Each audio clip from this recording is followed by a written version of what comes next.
Армысыз құрметті менің көрерменім. Бүгін сіздерге бай және табысты адамдардың 18 қағидасын баяндап беремін. Бастамас бұрын маған тіркеліп қоңыраушаны басып қоюды өтінемін. Сіздердің қолдауларыңыз мен үшін өте маңызды. Бай болам десеңіз, табысты адамдардың бірнеше дағдысын үйреніп алыңыз. Табыс пен байлықтың құпиясын жасырған дағдылармен танысайық. Барлық проблемаларыңызды барынша қысқа мерзімде шешу керек. Кейінге қалдырмаңыз, созбаңыз, ушықтырмаңыз. Әдетте проблеманың салдарын жоюдан гөрі оны бастапқы кезінде реттеуге аз күш-жігер кетеді. Қателесетін болсаңыз да шешім қабылдаудан қорықпаңыз. Бұл ешқандай шешім қабылдамағаннан жақсы. Көп ойлап толғанудан арылыңыз. Бір ой келсе, ол жайдан жай келген жоқ. Сылтау іздемей мүмкіншілік жасаңыз. Бай болу үшін басқалардан көп еңбек ету керек. Сонда ғана табысқа жетесіз. Басқаға емес, өзіңізге жұмыс істеу. Біреуге құл болғыңыз келмесе, өз игілігіңізге еңбек етіңіз. Сонымен бірге сүйікті іспен айналысуды жұмыс деп айтуға болмайды. Құндылық жасау. Әртүрлі тәсілдермен құндылық қалыптастырып жинақтаңыз. Сізді қоршаған адамдар үшін өзіңіздің құндылығыңызды арттырыңыз. Айналадағылар үшін құнды тауарлар ғана өндіріңіз. Сонда олар өздері сізге қажетті ақшаны әкеп береді. Сыпайы сынбай тауарларыңыздың барлық құндылықтары мен пайдасын толық сипаттаңыз. Өзіңізді өзің мақтамасаң, ешкім мақтамайды. Қызығушылық үшін жұмыс жасау. Жұмысқа ынта болмаса, онда мұндай жұмыс істеуге тұрмайды. Өзіңіздің қызығушылығыңыз, қажетті білім мен дағды алу үшін жұмыс жасаңыз. Өзіңізге жұмыс жасауды үйреніңіз. Биік мақсаттар қою. Бір айда $5000 табуды мақсат етіңіз. Одан аз қоймаңыз. Неғұрлым биік мақсат қойсаңыз, соғұрлым тез жетесіз. Тіл тапқыштық. Ақшаны басқа кісілер алып келеді. Олармен араласыңыз. Оларды қызықтырыңыз. Сонда олар сізге ақшаларын қуана тапсырады. Түнерген тұйық адам болмаңыз. Мұндай адамдардың бай болуы сирек кездеседі. Өзіңізді жеңімпаздармен қоршау, байлармен араласу. Кедей адамдар төменге тартады, тәуекел ету мен пайда табудан айнытады. Өйткені олар өздері пайда таба алмайды. Пайда таба алатындармен араласыңыз. Олардың баға жетпес тәжірибесін сіңіріңіз. Ол туралы мектеп оқулықтарында жазбайды. Кедейлер ортасында байларды жақсы көрмейді, жек көреді. Өзіңізді байлар мен оптимистермен қоршаңыз. Олар табысты және бай болуға көмек береді. Жауаптылықты алу.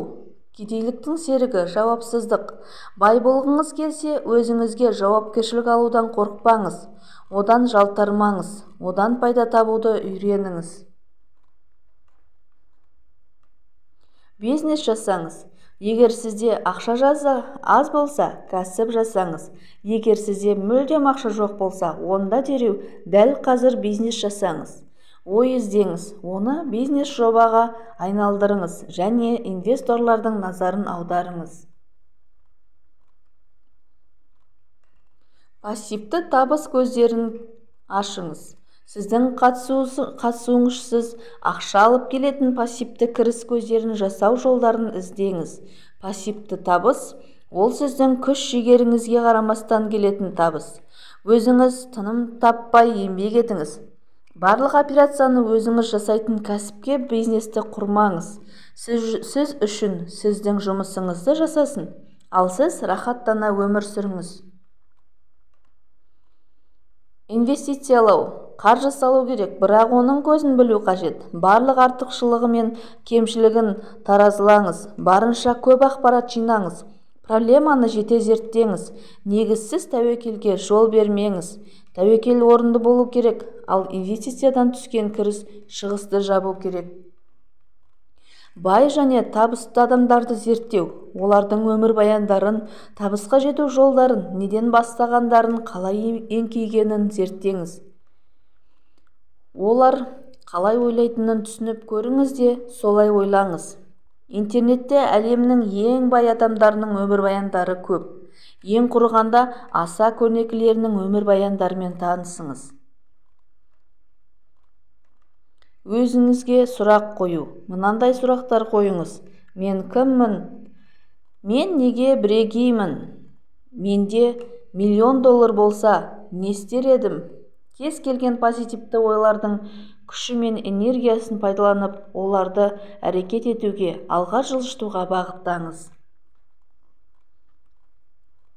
Армандау. Арман ең күшті алға жылжушы. Армандаңыз және армандарыңыз орындалатынына сеніңіз. Бірақ ешқашан қиялдамаңыз. Қиялдар жүзеге асырылуын талап етпейді, ал армандар талап етеді. Адам армандауды доғарғанда даму мен алға жылжуы тоқтайды. Жәрдемдесіңіз.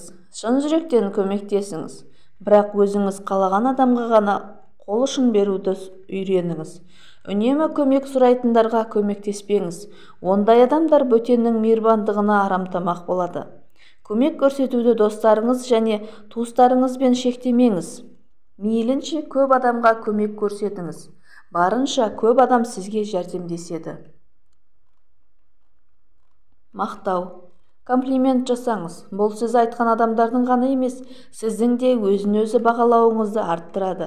Табысты адам өзін-өзі жоғары бағалайды. Күнделік жүргізу. Келген барлық ойларды жазып жүріңіз.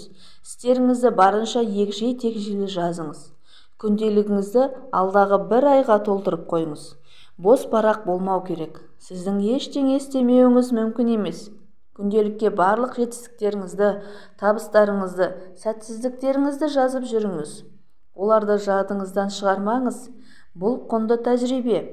Реніш табыстан гөрі 10 есе жиі есие түседі. Көңіліңіз болмаған кезде күнделікті ашыңыз да табыс бағанын оқыңыз. Берілмеу. Ешқашан берілмеңіз, әрекет етіңіз.